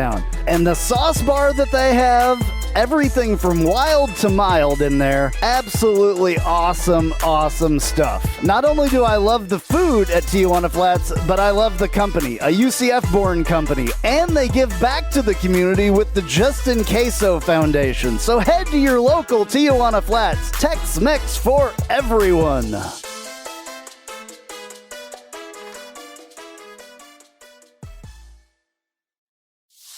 Hey Jeep Wrangler owners, have you ever sat in your office at work and watched the rain just pour into your Jeep because the weatherman said that there was a 0 chance of rain?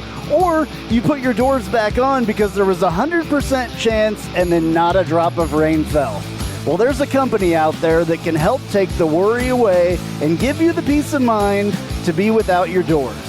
The company's called Life Without Doors. They make waterproof rain curtains and dash covers for Wranglers. Life Without Doors is there to help make the decision to leave the doors at home an easy one. Find out more at lifewithoutdoors.com.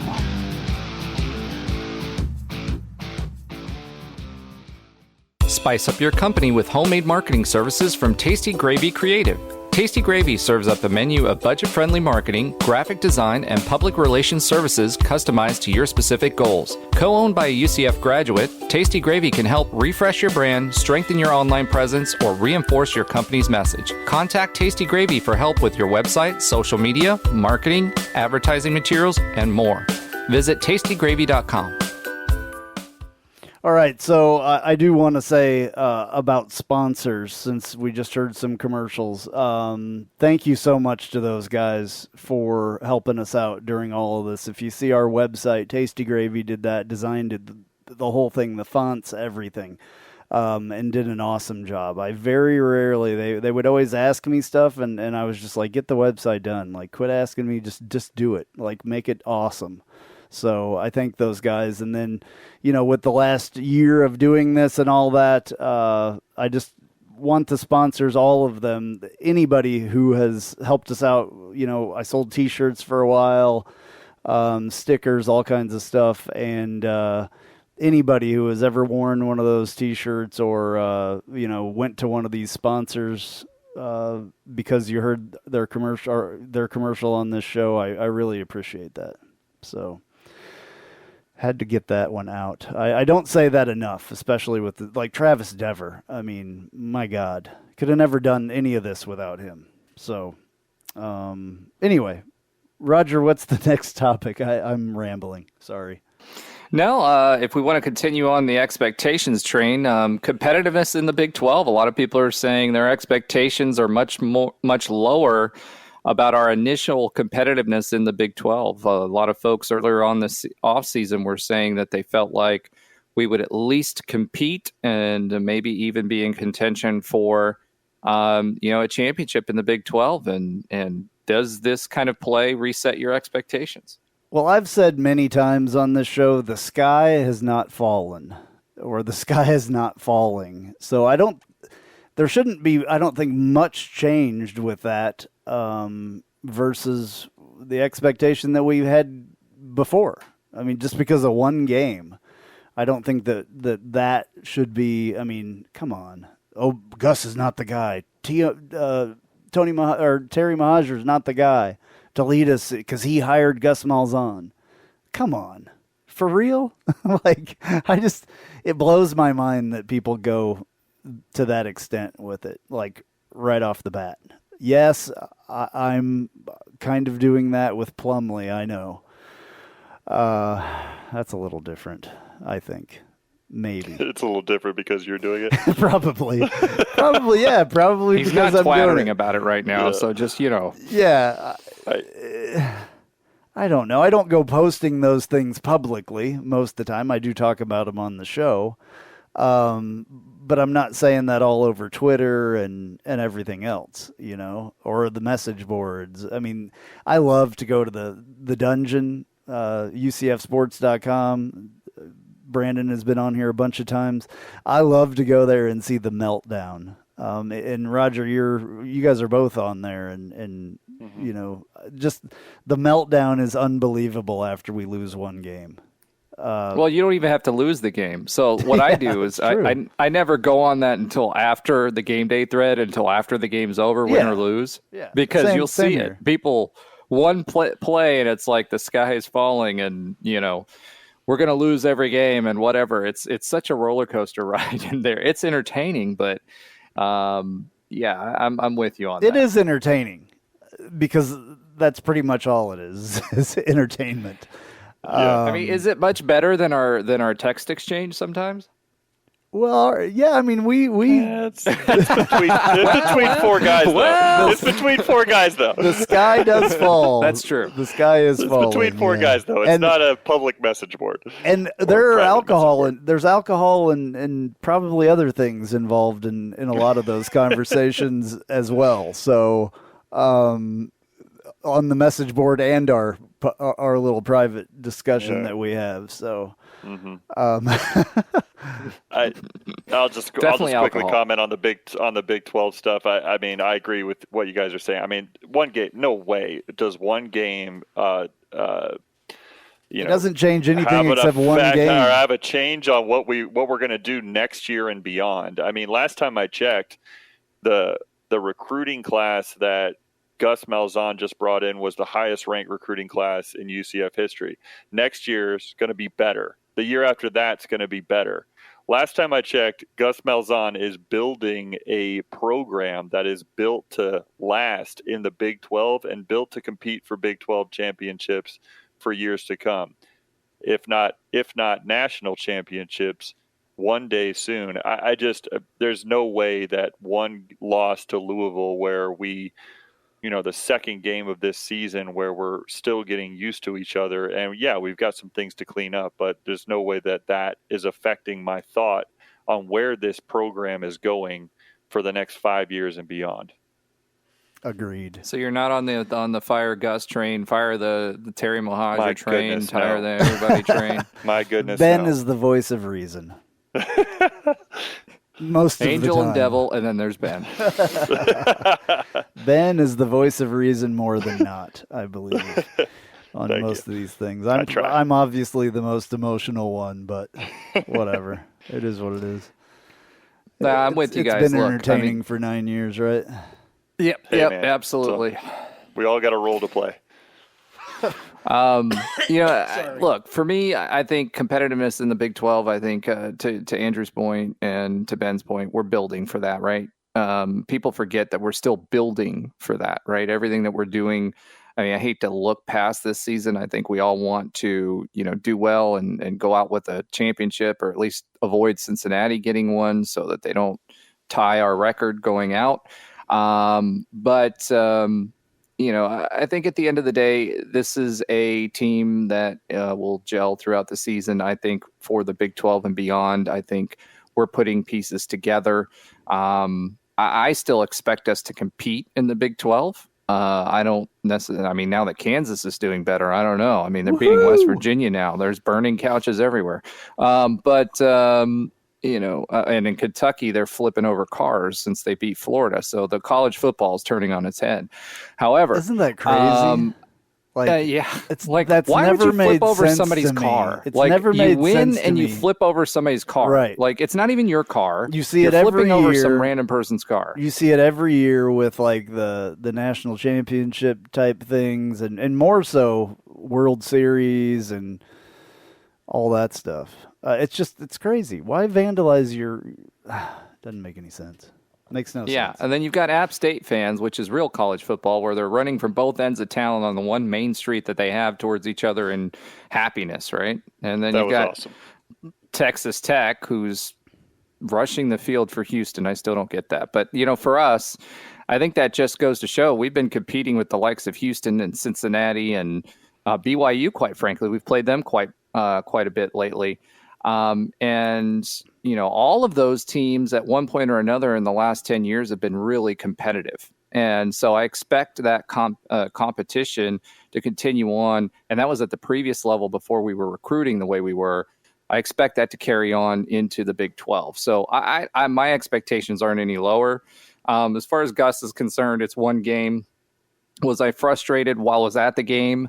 About some of the play calling? Yes, I went back and looked at it. I think he did make adjustments. They just didn't work out because they weren't executed properly. And we kind of went over that already. Do I expect more going forward? Yes, I expect us to do better. I expect us to have better results offensively. As far as Terry Mohajir is concerned, so far the man's got us in the Big 12. He's clearly wanting to get onto the Adidas train. I don't know how I feel about that, but he's brought in a lot of money, and he's got our next stadium upgrades in flight. So all in all, I think he's doing a fairly good job. I still question his uniform sensibilities, but that's just me. So at the end of the day, this game does not affect whether Terry Mohajir is a good AD or not. It does not affect whether Gus will be a good long-term coach for us. I think he could have done some different things in this game. He admitted it himself. You can't take anything beyond this game except we got to get better offensively. That's my takeaway from this game.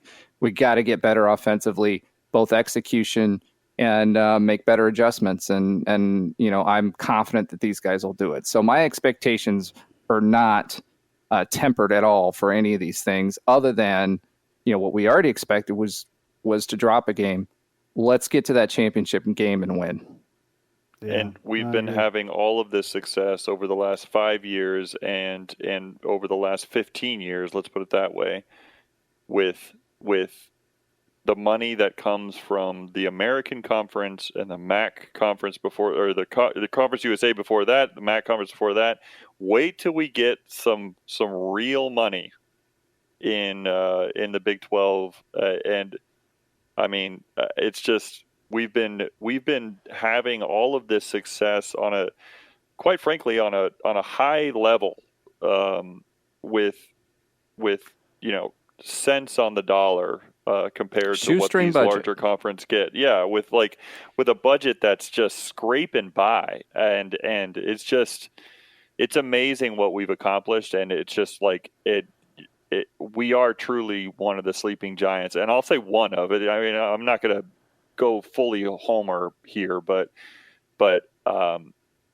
UCF in a Big 12 scenario, with that type of resources that we've never had before coming into play, I think it's only the sky's the limit there for us. So we're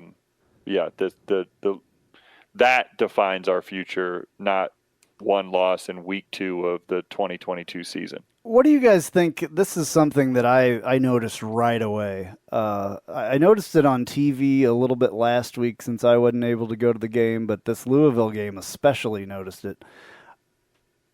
We need to gain some size and some bigger bodies, especially on our offense. Our offensive line is not bad. Defensive line, I know we've got some big guys. They're just not very tall. And I just noticed, I mean, we're obviously built for speed a little bit more than a lot of these other teams are, but we're very small. We were small compared to Louisville, in my opinion. And I think going into the Big 12, that might be an issue. So I think that if we're talking about the Big 12 and how we're going to do in that, that's one of those things that is noticeable to me. Do you guys feel the same way or not? Yeah, I think that's part of it. I think that we've seen some bigger guys come in, especially at the offensive and defensive line over the course of Gus even being here, with some transfers that we've had, and even some recruits that we've seen that are going to come in. So I think that has been a point of emphasis that we will continue to improve on, and we've already seen some results there. But yeah, I mean, to me, it was really noticeable this game. Well, I can tell you, it seemed like we got pushed around a bit. Yeah. Yeah. I mean, on the tackles, defensive tackles, since we were talking line, we're averaging 297 pounds and 6'4" along the line right now. That's the interior lineman. Right. But if you looked at, just go back and look on TV or on the replay or whatever, our defensive line has like two big dudes in the middle, and then everybody else is technically undersized for the most part. So the tackles, they're big dudes, but everybody else is really small compared to. I don't know. It's just something that I notice. Well, I can tell you, and I worry about that when we go to the Big 12. I worry. Oh, go ahead. I'm sorry. No, I'm just saying I worry about that. That's the one thing going to the Big 12, and that didn't change from this game, obviously, to any other game. That's not going to, overnight, we're not going to build that. But that's just, I don't know. It was just something that it was glaringly obvious when we went out there on defense and they were on offense. Now, they were ranked one of the top lines in the country last year, and high expectations this year, which is why the Syracuse game was such a big question mark, I think, in the college football world. And you had it mentioned last week numerous times. They actually had one of their offensive linemen is up for the top offensive lineman. Whatever that award is called, I can't remember off the top of my head, is up for that award as well. So they had a good offensive line. I mean, but you're right, as far as size is concerned, I do think we need to step up, and we've all said this, it all starts with the line. Yeah. I mean, I know we're built for speed, and smaller usually is faster and all that stuff, but I don't know. I just worry about it a little bit. That's just one of those things, I guess. Oh, and I figured out why 37. What's his name again? I can't. He's so new that I can't remember his name unless Yates. I look at stats. Yeah, Yates. I remembered why they were so. He was the one that ran into the kicker on that one play, and when he went to the sideline, he got it pretty good. That wasn't Yates. That was Alexander, Bullard, wasn't it? No, I think that was Bullard. 37. Who's 37? I can tell you. I think Alexander is 37, but maybe Quadric Bullard is 37. Maybe, Quadric Bullard's 37. Is he 37? Okay, so yeah, it was him that he I was the one thinking that of. Yeah, that went to the Walter sideline. Yates is 27, so that's an easy mistake. Okay. Well, it's early in the season. It's only game 2. There we go. I don't know where everybody's at. Hold on, it was 12. It was 12. Oh, wait, no, that's Trey saying that. Trey, you took a week off, so we got a little one in there for you. Yeah. Whoever ran into the quarterback or ran into the kicker was that was Quadric Bullard. But remember, he was the same guy that got the blocked punt for a touchdown last week. No, I know. So. I mean, he's very capable of doing it. You just got to be a little bit more careful than that. He was just like that play was more of momentum than anything else. Yeah, he was pulling up. Yeah, he was trying to get away from the guy, but it just didn't happen. So it happens sometimes like that. I'm glad that wasn't the worst of the two penalties that can be. Yeah, right it was just there. a 5-yarder, I think. Yeah, there's a much larger 15-yarder if you take them out completely. So. Well, Andrew, I think it's time for the Tijuana Flats Hot Take of the Week. What do you All right, think? let's do it. Welcome to the Tijuana Flats Hot Take of the Week. Visit TijuanaFlats.com for takeout or delivery, or visit your local Tijuana Flats. Tex-Mex for everyone.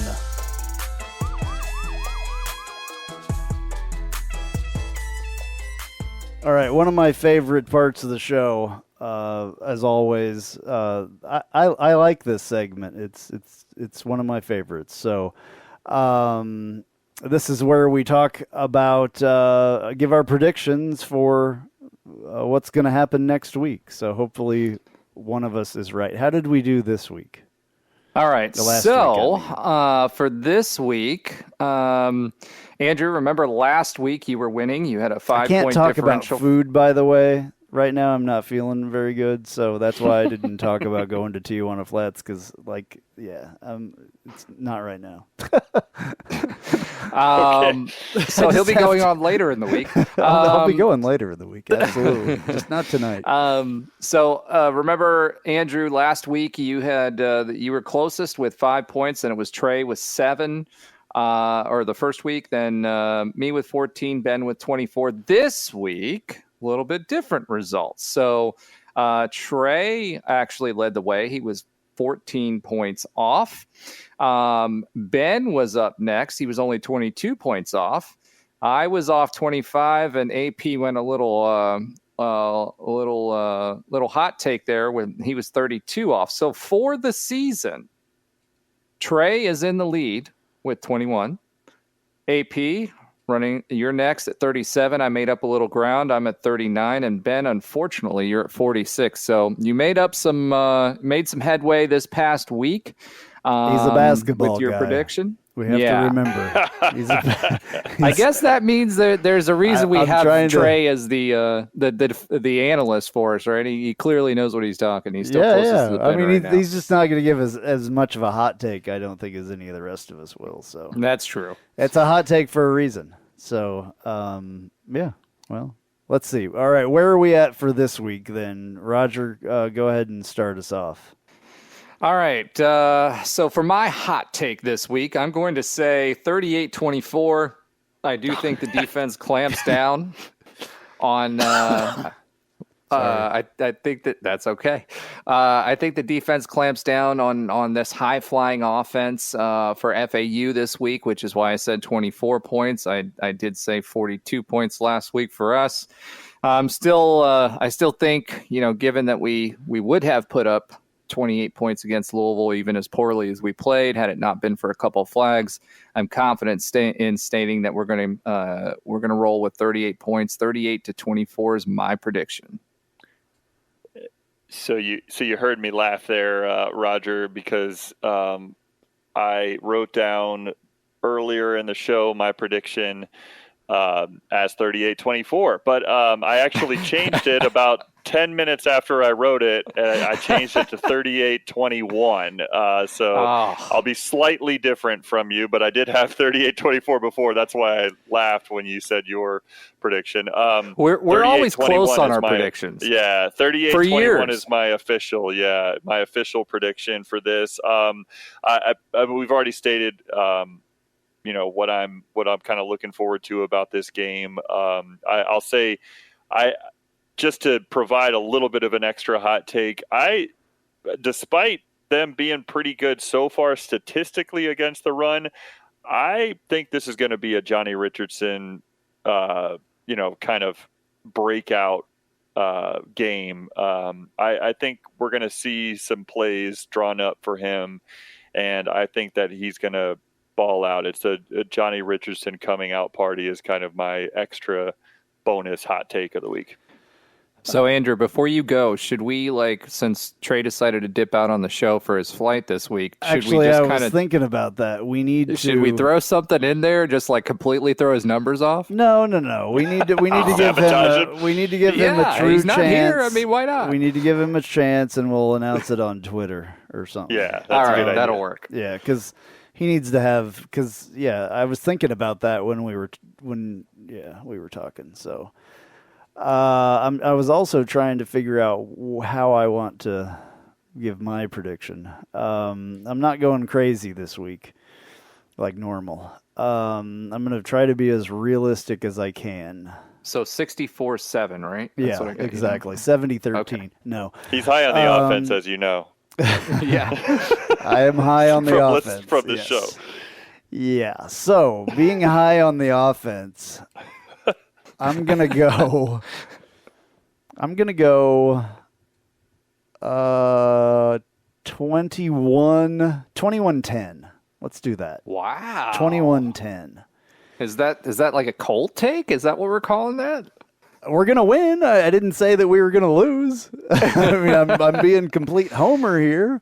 The Tijuana Flats cold take of the week by Andrew. 21-10 is my prediction. I don't see much offensive production from us, but I think our defense is going to save the game.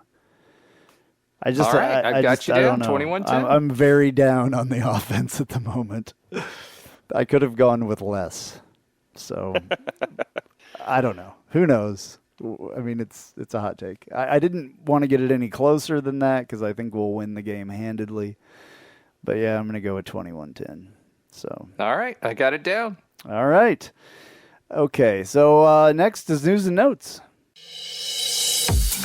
I'm Jeff Allen. Join me each and every week on the Knightline Sports Network for the AAC Report. We bring you in-depth coverage of each school in football, basketball, baseball, softball, soccer, golf, tennis, and more, as well as bring you insider interviews and focus in on the biggest games and news of the week.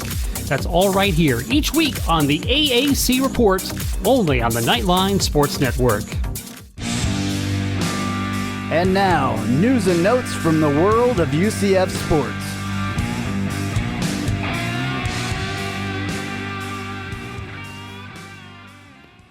All right, number 23, women's soccer is 2-2-2 after dropping a game 1-2 against number 1 UNC after leading 1-0, but the Heels took the lead in the 60th minute and held on.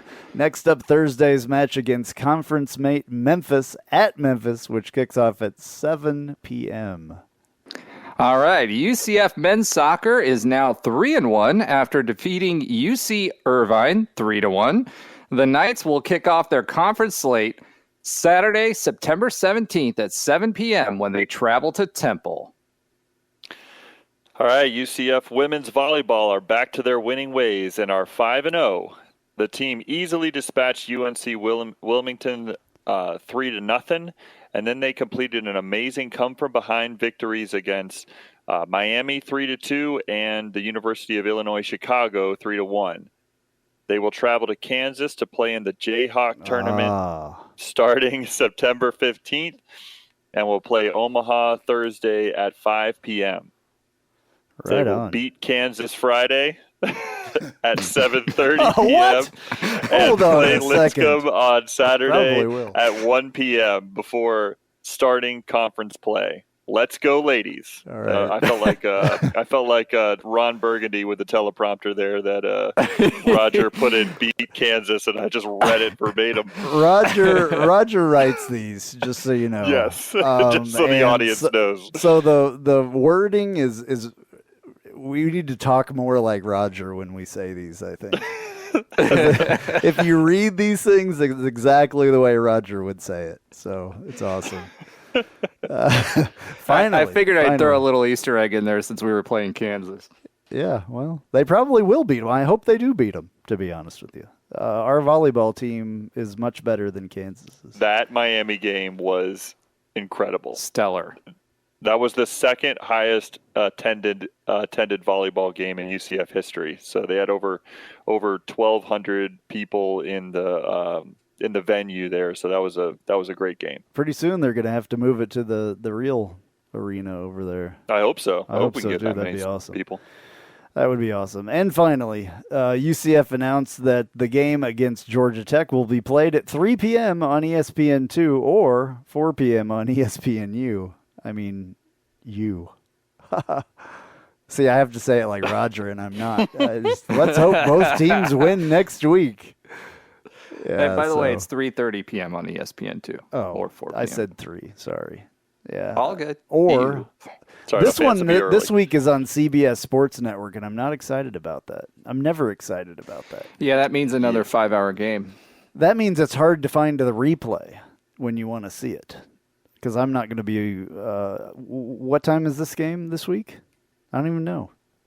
That's a good question. 7:30, guys. 7:30 p.m. 7:30. Oh well, There I'll you get go. to see some of it then. Yeah, but Well, I can tell you, I use Hulu for the bundle, and you can they have CBS Sports there, and you can find the replays on there. you can replay CBS Sports. I believe so. Yeah. Oh, that's because cool. you get the CBS DVR Sports it. Network, and Well, yeah. I'm not a big fan of Hulu, but I might have to go there for this week because I just replays are very important because I don't get to watch the games real time a lot of the times, which is a bummer because I work. Yeah, just do the trial and do the DVR version. You can DVR it. All right. TV tips by Roger. This has been Knightline 275. I'm Andrew Phegley. And I'm Roger Phipps. And I'm Ben Stout. Go Knights! Charge on. UCF, charge on to the field. With our spirits, we'll never yield.